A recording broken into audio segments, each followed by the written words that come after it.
Welcome back, everybody. I hope you guys all had a fantastic weekend. I hope you are ready to learn some fun stuff today, some important stuff today.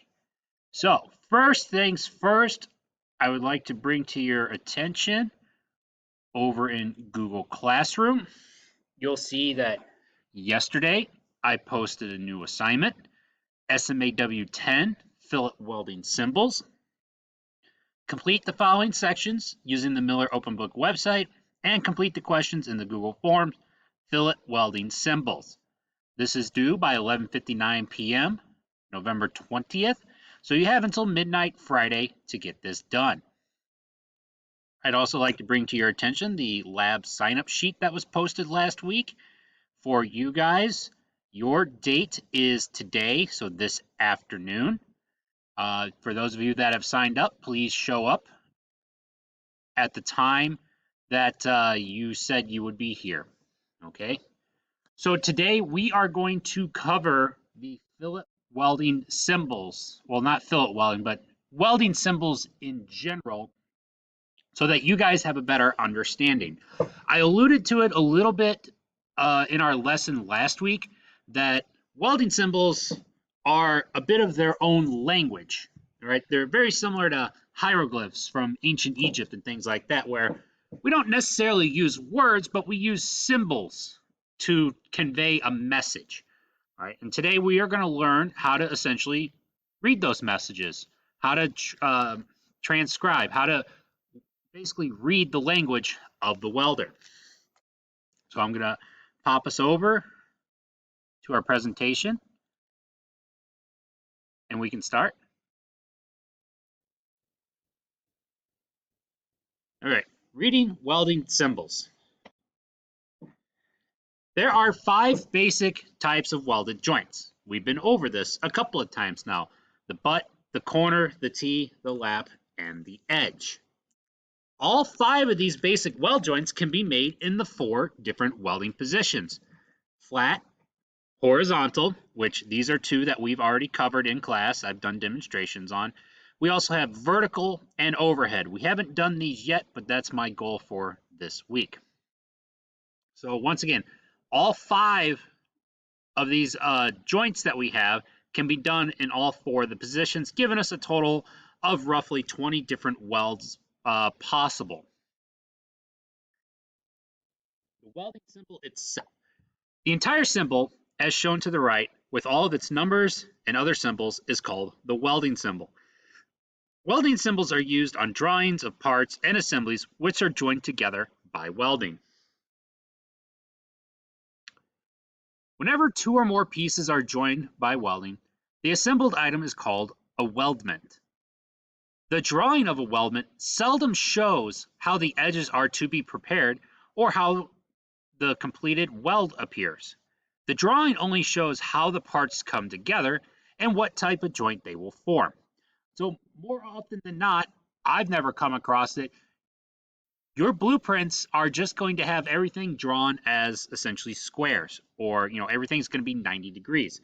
Engineers aren't going to take their time to draw in. If you have a beveled edge, they're not going to draw in a beveled edge for you. They're going to draw it as if it's a square edge, and then in the welding symbol, they are going to tell you, hey, this is beveled. A complete welding symbol contains all the information about the welded joint. How to prepare the edges of the base metal prior to welding, what welding process to use, what type of weld to make, where to place the weld, the size of the weld, the shape of the weld face, and how to finish the weld surface after welding is completed. Do we grind it? Do we sand it? Do we leave it alone? Things like that. So the 3 core components of the weld are the reference line, the arrowhead, and the tail. The reference line is always drawn as a horizontal line. So this right here, this is our reference line. This is always drawn horizontally. It doesn't matter what position the part that we are working on is. If this part right here was vertical, our reference line is still horizontal. If this piece was at a 45-degree angle, if it was upside down, wherever it is, this reference line is always going to be horizontal. It is placed on the drawing near the joint to be welded. Here's our joint to be welded. Here's our reference line. Here's our welding symbol. It's pretty dang close. It's right there. We're not going to draw it halfway across the blueprint because that's just crazy talk. All information to be given on the welding symbol is shown either above or below this horizontal reference line. So everything we need to know about the weld to be made is going to be either below or above the reference line here. And we're going to talk about why it makes a difference if it's below or above here in a minute. The arrow may be drawn from either end of the reference line. So here on our reference line, our arrow is coming off of the right side. That does not always have to be. If it's more convenient to put it on the left side, by all means, we're going to put it on the left side. We are not picky. The arrow always touches the lines that represent the welded joint. So you see our arrow is pointing to this little joint right here. So we know that this weld symbol via our arrow is for this welded joint right here. The tail is used only when necessary. Not every welding symbol is going to have a tail. It may be used to give information on specifications, the welding process used, or other details required but not shown on the welding symbol. A number may be used in the tail to refer to the user to a note elsewhere on the drawing. So the tail is really only used if there's a special message that the engineer wants us to do. If this part that we've been working on has been put together pretty much with the SMAW process, but for this one particular joint, they want us to MIG weld it, GMAW weld it, they would type in GMAW here. Or if there was a lot of information that they were trying to give us here that won't necessarily fit back here, a lot of times what they'll do is they'll put a number, say like a number 1 with a circle around it.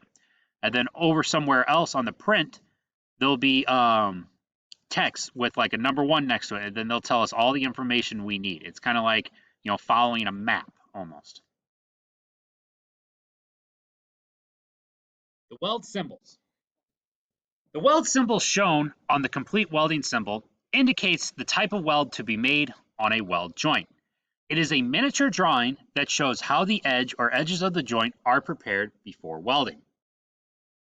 So here we have some examples of some of those symbols. For groove welding, so we have a square weld, we have scarfing, we have a V, we have a bevel, we have a U, we have a J, a flare V, a flare bevel. So there's all different kinds of symbols up here. The most common ones that you guys are going to come across is right here, the fillet weld, how it looks like that triangle that we've talked about before. Remember in our thing last week, we talked about how a fillet weld usually looks like a triangle. Well, in that lower left corner, you can see that the welding symbol for the fillet weld is in fact a triangle. And we have things like plugs or slots. So we have stud welds, seam welds. We have backing strips, surfacing, all different kinds of symbols on here that we can use on our actual welding symbol. I talked about it earlier, something being on the top or bottom of the horizontal or the reference line. That's this right here. The arrow side and the other side. On the drawing of a welded part, the arrow of the welding symbol touches the line to be welded. The side of the metal which the arrow touches is always the arrow side. The opposite surface from the arrow is called the other side. So if we go back to our example here, we can see that our arrow touches this top side up here. Therefore, this side up here is the arrow side. This side down here is the other side. Arrow side, because the arrow touches, other side down here. On the welding symbol, the arrow side weld information is always shown below the reference line. The other side weld information is always shown above the reference line. So here we have, let's look at this one let's look at this one right here. We have a nice T-weld. Our arrow is currently pointing to this side right here. So this side right here would be the arrow side. This side over here would be the other side. If we come up, we follow our arrow to our reference line right here, we can see that we have a fillet weld symbol on the bottom of the reference line, meaning that this fillet weld is going to be going over here on the arrow side. I wish I had a way to draw on here. Let's say, for instance, if this triangle was on the top side of the reference line. It wasn't down here. Let's pretend that it's up here for a change. Our arrow is pointing here. Okay, so this side is the arrow side. This side is the other side. If our fillet weld symbol is on the top side, what that means is our weld's actually going to go over here because our welding symbol is on the other side of the reference line. This is the arrow side. This is the other side. We would put our weld right here. On this one right here, we can see that we have top side is our arrow side, bottom side is our other side. If we look at our reference line up here, we can see that we have a V groove on our arrow side and a V groove on our other side. We come down here and look and see how it's done. You can see that a V groove was put here and a V groove was put there. Let's check this out. Arrow is pointing right here, so this is our arrow side. Up here is our other side. We come down to our reference line. We can see that we have a U groove on the top side of our reference line, meaning that this needs to be done to the other side. Therefore, this top side right here is our other side. We put our U groove in, weld her on up. In all honesty, not too complicated. You just have to really pay attention to what side of the reference line these symbols are on. You mess that up, you could be in a world of hurt. Very important to pay attention to arrow side and other side.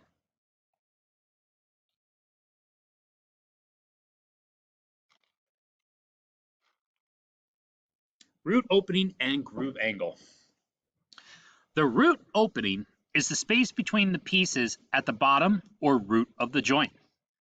The root opening size appears inside the weld symbol on the complete welding symbol. The included angle or total angle of a groove weld is shown beyond the weld symbol. So here's what it would look like in your blueprint. No edge preparation drawn, because that's not how engineers work. We can follow our arrow up to our reference line right here. We can see that this V groove is on the arrow side, meaning that we are going to be preparing our edge on the arrow side. This 1/8 inch right here is indicating that our root opening is going to be an 1/8 inch. This 60 right here is indicating that we are going to have a 60-degree groove angle. So let's look over here. Arrow side, well, we've got our grooves on our arrow side. That's good. We have a 1/8 inch gap for our root. And then the total angle of both of these bevels put together are 60. So this is what the engineer wants us to do. This is what the engineer draws us. You can see the difference in being able to decipher what they're trying to tell us and how important it is. Down here, let's look. So top side's the arrow side, bottom side's the other side. Follow our arrow, boom, boom, reference line. Well, we have a symbol on top of our reference line, meaning that it's going to be on the other side down here. And it looks like we are going to have a bevel groove with a 1/16 of an inch root opening, and your angle is going to be 45 degrees. We come down here, we got a 1/16 of an inch root gap. We're beveled on one side, and we have a total of 45-degree angle.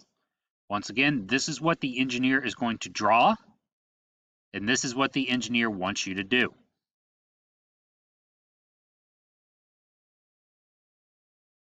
All right. This was quick. This was easy. Your guys's presentation, I guess you could say, on the Miller Open Book website is going to look a lot different than what we did here. Mainly, this presentation that we just looked at is one that I made from another book because I don't have a teacher version of the Miller Open Book uh, unit that you guys are going to be doing today. So I can almost all but guarantee that you are going to need to do the Miller Open Book one to answer the questions for the homework because everything that we just covered in that presentation has nothing to do with Miller. This is just one that I had. Okay, so it's more important now than ever to make sure that you are doing the Miller Open Book stuff. Okay, so we actually got through this pretty quick. It's going to be a nice, easy start to your morning. We are here together until 8:15. At 8:15, we switch over to asynchronous learning. At 8:15, I will release you guys. So stay in here until that time, and then I will let you know that it's time to go. If you have any questions for me, I will be right here to answer them.